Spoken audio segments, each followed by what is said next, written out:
rahantsika nitolon'ny taranja bola lavalava dia nitafa tamin'ny mpano gazety zareo avy eo amin'ny fédération ny Zoma tolakandro teo nambarany filohan'ny fédération raha fa tsy maintsy milalao any amin'ny nivon'ny section avokoa ireo filovana lehibe rehetra zany hoe miainga avy any ifotony zany ny faninanana ka dia ireo zay ao anatin'ny vosikajy ao anatin'ny top 16 zany dia izara amin'ireo section efatra misy eto Analamanga ka dia mitondra fanazavana mikasika indrindra zay zareo avy amin'ny Malagasy rugby section zany mitatana ny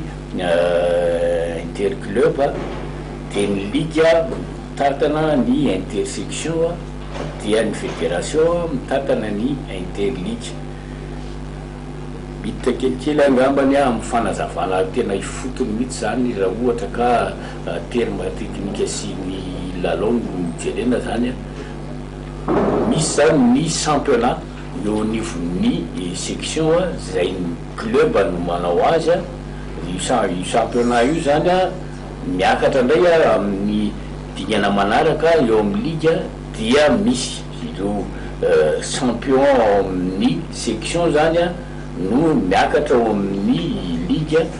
dia ny champion amin'ny ligue miakatra aty amin'ny fédération lizy misy rafitra nefa lizy fa tsy hoe raha misan'ny club sy ny any eto amitsika zany dia tsy hoe club efatra raha raisitsika zao ny eto Analamanga zany dia club efatra amin'ny section efatra koa no miakatra aty amin'ny ligue fa ny 4 premier ato amin'ny section anankiray fois 4 zany satria efatra ny section zay io mahatonga an'le hoe 16 club raha 10 zany ny section dia 5 fois 4 20 raha enina ny section 6 fois 4 24 tsy resaka hoe manenjika hoe top 16 na top 12 na anona koa lizy fa le 4 premier amin'le section no mahatonga an'lizy hoe 4 fois 4 16 miakatra aty amin'ny ligue dia ny ato amin'ny ligue indray satria tsy mety le hoe 4 premier fotsiny no anina zany hoe 4 fotsiny miakatra aty amin'ny fédération satria ny any amin'ny faritra zany dia mbola tsisy lay elita zany any amin'ny faritra fa raha na izy dia 4 ato amin'ny ligue n'Analamaga miampy ny 4 amin'ny ligue hafa rehetrarehetra rehefa misy elita no miakatra amin'ny fédération zay ny tena izy fa no zay fisin'zay dia lay zay mahatonga an'le hoe top 8 fotsiny zany hoe le valo voalohany ato amin'ny ligue n'Analamaga no makato amin'ny fédération fa ho an'ny division hafa kosa fanampin'izay ho an'ny